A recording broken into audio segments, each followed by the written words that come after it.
Hey everyone! In my last video, I talked a little bit about motors, general introduction stuff.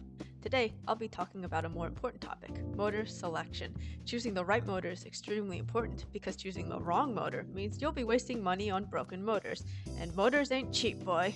Plus, if you use the wrong one, you will be wasting time redesigning parts around it for a new one. So how do we pick the right motor? Well, it depends on what you're looking for. Remember in my last video where I mentioned the 3 important characteristics of motors?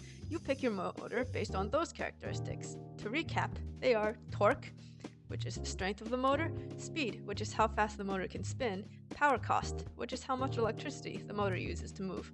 When you pick a motor, you realistically can get 2 out of the 3. I've tried to get all 3. It's difficult. Think of the college triangle. Sleep, social life, and grades. Pick 2. It's just like that. Then, once you have decided which 2 you want, then go browse any online store with motors. To start, my typical search queries starts with the power rating of the motor.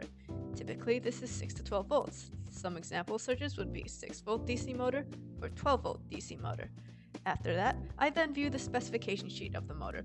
What is the specification sheet? It is the manufacturer's technical information on the motor.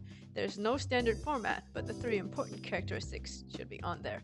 If not, then run far away because you're missing important information and the chances of misusing the motor and having it break just skyrocketed. Here's how to find them. For torque, look for the words stall torque. This is the upper limit of the motor. Put any more force than this listed number and the motor breaks. For speed, look for the words with RPM. Stands for rotations per minute. For power cost, look for voltage. Some sheets will also put current specifications too, but don't expect it on all of them. Think of it as a nice treat. Then, to tell if it is the right motor for you, you typically have to run through some math. Okay, I know what you're thinking. You're thinking, hey, this is just a bunch of numbers that don't really make sense. This is confusing. I'm no good with math. Well, if that's the case, then I have something easier for you. To pick the right motor without having to do math, pick your motor based on power and RPM.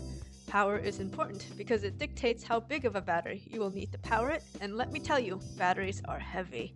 Of course, this is less of an issue if you're plugged into the wall, but I'll cover more on this later. A high torque motor will have about less than 200 RPM, while high speed motors will have more. Keep in mind that this is a general guideline and the best way to pick motors is to still do the math on them. Typically, you can find high-speed motors at a low power cost and price, while high torque motors are more expensive in both price and power points. So why is this?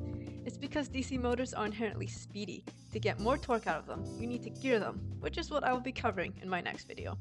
Remember to like this video and subscribe. More is on the way. Thanks.